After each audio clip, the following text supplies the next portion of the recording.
Hello বন্ধুরা, good morning. কেমন আছো সবাই? আশা করি সবাই খুব ভালো আছো, আর আমিও ভালোই আছি। কিন্তু গরমটা একটু বেশি পড়েছে, আবার শুরু হয়ে গেল সেই গরম। ওই যে সেই আচার বানিয়েছিলাম, আচারটা রোদে দিয়েছিলাম। তারপর এবার তো ভালো মতো না শুকালে তো রোজ রোদে দিতে হবে, ভালো করে শুকিয়ে যাবে, একদম কালো হয়ে যাবে, তখন বয়নে ভরে দেবো। এখন বয়নে ভরে দিলেও হবে, তবে ভালো মতন জলটা মরেনি, কেমন একটা জল কেটে যাচ্ছে। ওই পুরো শুকিয়ে যাবে তো একদম গায়ে লাগু লাগু হয়ে যাবে, তখন বয়নে ভরে দেবো। আমাদের এখানে যা হনুমানে উৎপাত করে, কোনো সময় ছাদে এসে হনুমানে এক খাবার নিয়ে চলে যাবে, হয়তো পটি করে দিয়ে চলে যাবে, ব্যাস আচার খাওয়া বেরিয়ে যাবে। আর ছাদের উপরে থাকে কত উঁচুতে বলো তো, আমরা কোথায় রান্নাঘরে থাকি। হনুমান মানে তাড়াতে হনুমানে 12টা বাজিয়ে দেবে আচারে। কদিন আগে এসেছিল হনুমানে, এখন আচার সন্ধান যদি পেয়ে যায় তাহলে তো রোজ আসবে। আচারটা জানো তো 2 দিন খেলাম ভাতের সাথে। আমার ভাতের সাথেই ভালো লাগে। দুপুরবেলা একটু করে ভাত খাওয়ার পর একটু আচার খেলাম, খুব ভালো লাগে। বিকেলবেলা আচার খেলে না প্রচণ্ড অম্বল হয়ে যায়, বিকেলবেলা আচার খেতে পারি না আমি। আর আচারটা খেতে খুব ভালো হয়েছে, আর একটু ঝাল বেশি হয়ে গেছে। অনেকগুলো লঙ্কা দিয়েছি তো, শুকনো লঙ্কা তো এমনি ফোড়নে দিয়েছি 1 কাদা, আবার মশলার সাথেও ভেজে গুঁড়িয়ে দিয়েছি অনেকটা। ওই মশলাটা দিয়েছি বলে আচারটা খেতে খুব ভালো হয়েছে, তবে আরেকটু মশলা দিতে পারলে খুব ভালো হতো। অনেকটা আচার তো বুঝতে পারিনি। আচারটা বানানোর পর তো মানে যেদিন আচারটা বানালাম সেদিনকেও খুব একটা ভালো রোদ হয়নি, আবার তারপরের দিনকেও খুব একটা ভালো রোদ হয়নি। আচারটা যে ভালো মতন রোদ পেলে না তবে তাড়াতাড়ি শুকিয়ে যেত। তো যাই হোক, তারপর আচারটা রোদে দিলাম, দিয়ে নিচে এলাম, নিচে এসে ভাতটা আগে বসিয়ে দিলাম। তারপরে এই যে 2টো থোড় দেখছি রান্নাঘরে কে রেখে দিয়ে গেছে, কে যে দিয়ে গেছে জানি না, তবে থোড়গুলো রান্না করব। থোড় ভাজা খেতে খুব ভালোবাসি, কিন্তু থোড় ভাজা করব না, থোড়ের ডালনা করব। আমার ভালো লাগলেও বাড়িতে থোড় ভাজাটা খুব একটা কেউ পছন্দ করে না। আর থোড়টা কি নরম, যত ছড়াচ্ছি তত সরু। দেখো এত সুন্দর থোড়টা, এই থোড় খেতে খুব ভালো লাগে। আর আমার শ্বশুর মশাই থোড় খেতে খুব ভালোবাসে, থোড়টা খাওয়াও ভালো নাকি, বাবা বিশেষ করে, যেহেতু হাই প্রেশার। থোড় তো এমনিতেও বাবা খায়, মানে থোড় খায় না, থোড়ের রসটা খায়, ওই নুন ছাড়া আর কি। বাবার জন্য একটু ভালো করে মেখে চিপে রসটা বার করে দিই, বাবা ওটা খায়। তারপরে নুন দিয়ে মাখি, কারণ থোড় তো নুন না দিলে ভালো নরম হয় না।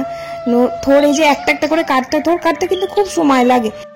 এই যে থোড়ে একটা করে সুতো বার করে কাটতে হবে, তারপর আবার কুচিয়ে নিতে হবে, কুচিয়ে নিয়ে আবার নুন মেখে রেখে দিতে হবে খানিকক্ষণ, তারপরে আবার নরম হবে, একটু ভালো করে মাখতে হবে, জল বার হবে। আবার একটু পেঁপে দিলে থোড়টা নরম হয়, পেঁপে আছে, পেঁপে দিয়েই রান্না করব, থোড়ের ডালনা করব। থোড় দিয়ে জানো তো একবার পকোড়া ভেজেছিলাম, কি সুন্দর হয়েছিল, খুব ভালো লাগে খেতে, মচমচ করে থোড়ের পকোড়া। ওই তো থোড়গুলো গোল গোল করে কেটে নিয়ে একটু বেসন, তারপরে একটু সুজি, তারপরে চালের গুঁড়ি দিয়ে লঙ্কা গুঁড়ো, মানে যেমন ঝাল খাবে আর কি, দিয়ে ভালো করে বেশ ফাটিয়ে নিয়ে একটু গরম মশলা হোক বা মিট মশলা হোক দিয়ে গোল গোল করে বেসনের মধ্যে চুবিয়ে তুলে নিয়ে তেলে ছাড়তে হবে। কি দারুণ খেতে লাগে, পুরো মচমচে হয়। আর একজন কমেন্ট করেছিল যে দিদিভাই আমের শরবতের রেসিপিটা দিও, তো আমের শরবতটা বানানো হচ্ছে না, এবার রেসিপিটা তোমাদের বলে দিচ্ছি। আর যখন বানাবো তখন তো দেখতেই পাবে, এখন কবে যে বানাবো তার ঠিক নেই। এবার আমার বড় ছেলে বাড়িতে থাকে না, আমের শরবতটা আমরা কেউই খাই না টক বলে, আমার বড় ছেলে খুব ভালোবাসে, ওর জন্য আর কি করি। এবার বড় ছেলে তো বাড়িতে থাকে না, স্কুলে থাকে সব সময়, তাই জন্য আর করাও হয় না। যাই হোক, আমার রেসিপিটা তোমাদের বলে দিচ্ছি। আমটা যদি উনুনে করো বা গ্যাসে তো করাই যাবে, সব জায়গায় করা যাবে, আমি তো উনুনেই করি। ওই যে আমাদের তো সাইকেলের দোকান, সাইকেলের স্পোকগুলো নিয়ে আসি একটা, দিয়ে আমগুলো সেদিনকে দেখালাম তোমাদের, আমগুলো একটা করে ভরে দিই, দিয়ে উনুনের মধ্যে ভরে দিলাম। এবার খুব বেশি সময় লাগে না আমটা পুড়তে, মানে গায়ের খোলাগুলো একটু হালকা হালকা পোড়া হবে, তখনই তাড়াতাড়ি বার করে নিতে হবে, আমটা নরম হয়ে গেলেই হলো। তারপরে আমের খোলাগুলো ভালো করে ছাড়িয়ে নিয়ে একটু পরিষ্কার করে ধুয়ে ভালো করে মেখে নিতে হবে, বীজটা ফেলে দিতে হবে, দিয়ে একটু জল দিতে হবে, খুব বেশি পাতলা করলে হবে না, জল দিতে হবে, তার মধ্যে একটু বিট লবণ, তারপরে চিনি, একটু লেবুর রস দিয়ে ভালো করে ঘেটে একটু ফ্রিজে রেখে দিয়ে হালকা ঠান্ডা হবে তখন খাবে। ওটা খাওয়াও খুব ভালো, শরীর খুব ঠান্ডা থাকে, আর এই গরমে আমের শরবত খাওয়া খুব ভালো, আর খেতেও খুব ভালো লাগে। হালকা হালকা টক থাকবে, লেবুর ফ্লেভার থাকবে, আমের ফ্লেভার থাকবে, দারুণ লাগে খেতে। করে একবার ট্রাই করে একবার দেখো। যাই হোক, তারপর ওই যে থোড়টা রান্না করছি, থোড়টা একটু কলাইয়ের ডাল ভাজা দিয়ে রান্না করছি, একটু পেঁপে দিয়েছি, আর থোড়টা মেখে রেখে দিয়েছিলাম একটু নুন মাখিয়ে। আর ওই যে আলু দিয়ে একদম মশলা দিয়ে ভেজে নিয়েছি, লাস্টে ফোড়ন দিচ্ছি। ফোড়ন বলতে ফোড়ন দেওয়াই আছে, কলাইয়ের ডালটা লাস্টে আর কি ভেজে দিচ্ছি। কলাইয়ের ডাল দিয়ে থোড় করলে খেতে খুব ভালো লাগে, বড়ি ভাজা দিয়ে করলেও ভালো লাগে, আবার ছোলা দিয়ে করলেও ভালো লাগে। থোড়ের ডাল আমার খুব একটা ভাল লাগে না। আর ছোলা দিয়ে তো জেঠু খেতে পারে না, দাঁতে ব্যথা, খেতে পারে না, দাঁত নেই, বয়স হয়ে গেছে, তো তার জন্য ছোলা টোলা দিই না। ওই তো কলার ডাল ভাজা দিয়ে করি, খারাপ লাগে না, ভালোই লাগে খেতে। তাও আমি খুব একটা পছন্দ করি না থোড়ের ডালনাটা, থোড় ভাজাটা ভাল লাগে। আর চুনো মাছ এগুলো কিন্তু কেনে নি, এগুলো হচ্ছে যে আমার ওই নন্দাই দিয়েছে। ও তো মাছের ব্যবসা, তাই সকালবেলায় জালে গেছিলো হয়তো, তাই চুনো মাছ অনেকগুলো পাঠিয়ে দিয়েছে। চুনো মাছ তো আমাদের বাড়িতে সবাই ভালোবাসে, আমিও ভালোবাসি।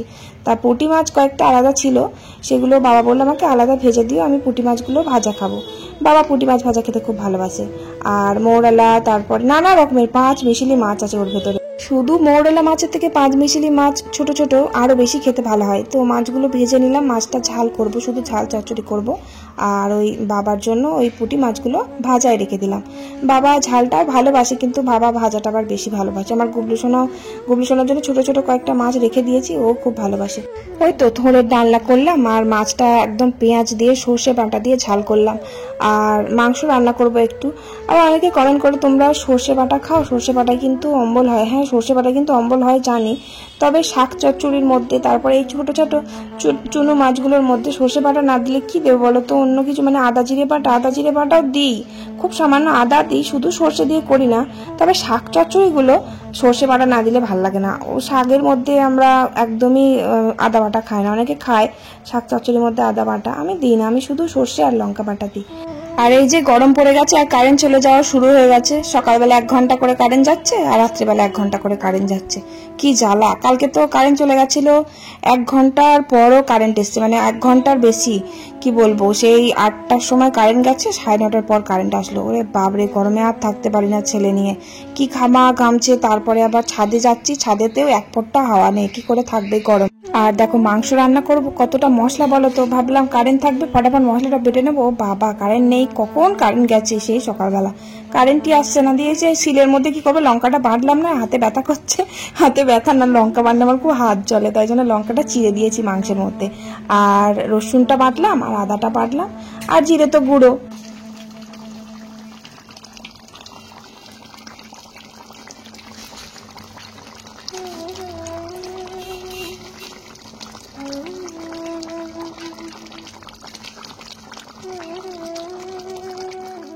মাংস করলে না একটু বেশি করে আলু দিয়ে দিই, কারণ আমার বড় ছেলে মাংসর ঝোল আলু দিয়ে না মুড়ি খেতে খুব ভালোবাসে। তার রাত্রেবেলা ভাবছি যে আজকে সবাই মিলে এই মাংস দিয়ে মুড়ি খেয়ে নেব, খুব ভালো লাগে জানো তো। রাত্রেবেলায় গরম পড়েছে, গরম গরম ভাত খেতে একদম ভালো লাগে না, রুটি তো খেতেই পারা যায় না, রুটি বানাতেই বড্ড কষ্ট হয় আমার, গরমে একদম ঘেমে চান হয়ে যায়, তাই জন্য রুটি তো খাই না।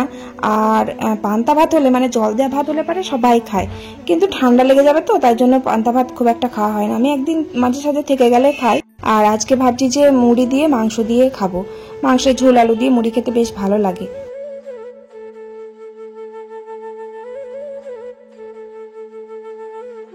রান্না বান্না শেষ করে তারপর ছাদে এলাম আচারটা 3টে জায়গায় দেওয়ার জন্য, কারণ ওই 2টো জায়গায় দেওয়া আছে তো অনেক ভর্তি ভর্তি হয়ে আছে, শুকোবে না আচারটা তাড়াতাড়ি, তাই জন্য একটা গামলা নিয়ে আসলাম, একটু শুকিয়ে নিলাম আর কি রোদে। তারপরে কি রোদের জোর, থাকাই যাচ্ছে না বসে, তাই গামলাটা একটু ঢেলে দিলাম। 3টে জায়গায় থাকলে না, একটু বড় বড় থালা থাকলে খুব ভালো, তো বড় বড় অত থালা আমাদের নেই, খুব বড় বড় থালাতে আর কি ব্যবহার করা হয় না, তো সব কোথায় তোলা আছে তার ঠিক নেই। আর জেঠু খায় একটা থালায়, আর আমার বড়মশা একটাই খায়, ওই 2টো বড় থালা। আমরা তো ছোট্ট ছোট্ট থালার মধ্যে ভাত খাই। যাই হোক, বড় থালা থাকলে ভালো হতো, বড় থালা দিয়ে দিলে না তাড়াতাড়ি একটু শুকিয়ে যেত। ছোট ছোট থালা, তাই জন্য 2টো গামলায় আর একটা থালার মধ্যে দিয়ে দিলাম। বারবার নাড়াচাড়া করে দিলে একটু ভালো মতো রোদ হলে 2 দিনেই শুকিয়ে যাবে।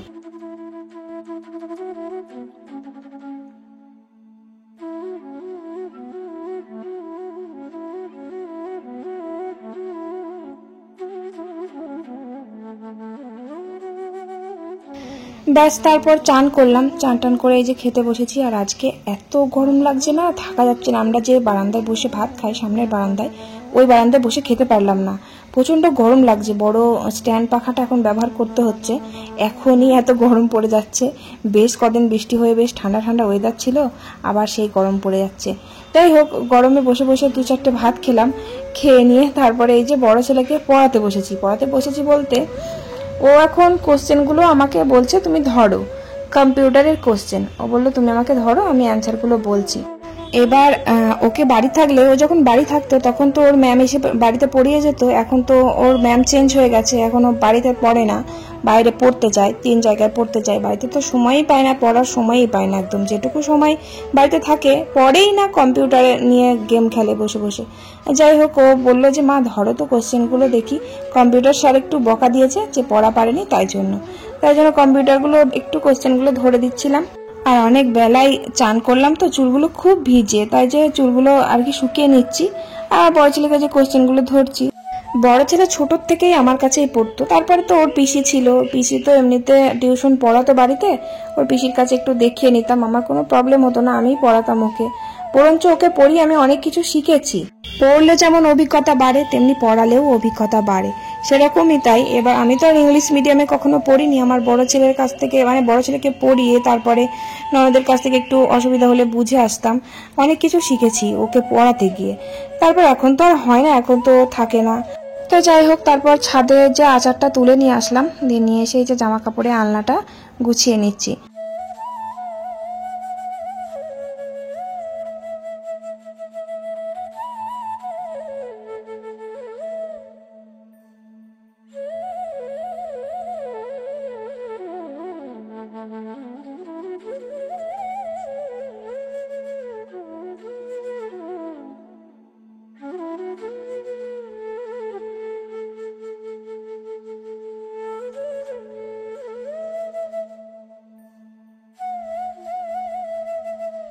দুপুরের পর বিকেলবেলা ঘরের কাজ করা কিন্তু খুব কষ্টকর, যাই বলো।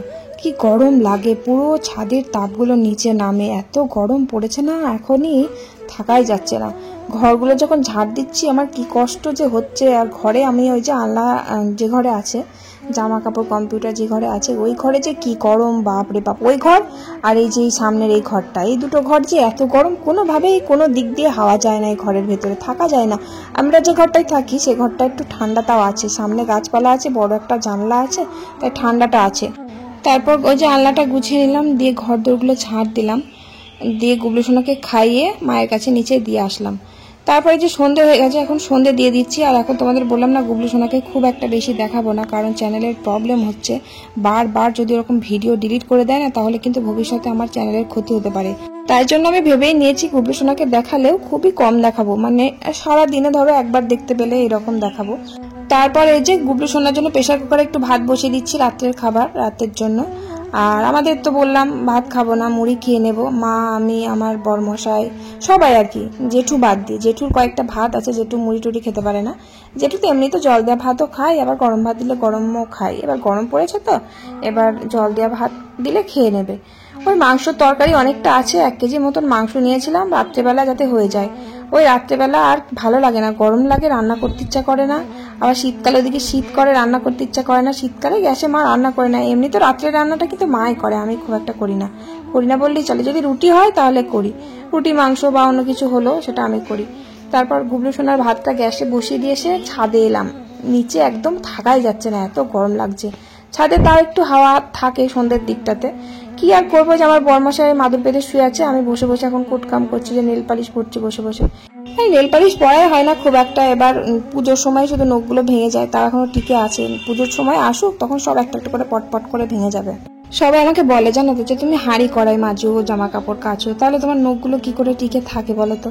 কি জানি আমার নখ থাকে জানো তো, খুব একটা নখ ভেঙে যায় না। তবে ওই যে বললাম, পুজোর সময় আসলে কি জানি কিভাবে নখগুলো সব মানে অভিশাপ লেগে সব পটপট করে ভেঙে যায়, খুব রাগ হয় জানো তো। মানে এমনি সময় থাকে, সব সময় হাতে নখ থাকে, কিন্তু পুজোর সময়টা আসলে নখগুলো সব ভেঙে যায়। নখ এই ইদানিং আর কি নখ রাখছি, কারণ গুবলু সোনা যখন ছোট ছিল তখন নখ রাখতাম না, কারণ ওর গায়ে লেগে যেত, চান টান করাতে গিয়ে, তারপরে তেল মাখাতে গিয়ে কেটে যেত, সেই জন্য ভয়ে নখগুলো সব কেটে ফেলেছিলাম। তারপর আবার দেখছি বড় হচ্ছে। অনেকে আছে না যে নখ বড় করতে খুব ভালোবাসে, নখ রাখতে খুব ভালোবাসে, তো তাদের একটা টিপস বলছি নখ ভালো থাকার জন্য, মানে নখ থাকবে আর কি। নখে সবসময় কিন্তু নেল পলিশ পরে রাখবে, যাতে নখটা না ভিজে যায়, তার ভিজলেও আর কি নখটা ভাঙবে না। আর নখের মধ্যে রসুনের রস দেবে, মানে রসুন আর কি বেটে দিতে বলছি তা না, একটা বড় কোয়া রসুন নিয়ে নখগুলো আর কি রসুনের মধ্যে ঢুকিয়ে দেবে, তাহলে রসটা নখের মধ্যে চলে যাচ্ছে। আর একটুখানি রসুন দিয়ে আর কি নখের উপরটা একটু মালিশ করবে, দেখবে নখ ভাঙবে না, গ্যারেন্টি দিলাম আমি। নখ বড় বড় হবে, খুব বাড়ে নখ ওই রসুনের রস দিলে। তারপর ওই যে গুবলু সোনাকে ভাত খাওয়ালাম, ভাত খেয়ে দুটো ভাত ছিল, ভাত কটা আবার কি করবো, বড় ছেলেকে বললো খাবো না, ও বললো আমি তো মাংস দিয়ে মুড়ি খাবো, মাংস দিয়ে মুড়ি খেতে ভালোবাসে। তাই ওই গুবলুর ভাত কটা আমি খেয়ে নিলাম, আর ওরা দুজন, আমার বড়মশাই আর আমার বড় ছেলে, মাংস দিয়ে মুড়ি খেয়ে নিল। চলো আজকের ভিডিও এখানেই শেষ করলাম। ভালো লাগলে একটা লাইক করে দিও আর কমেন্ট করে দিও। চলো ভালো থাকো সবাই। আজকের মতো tata, bye bye, good night.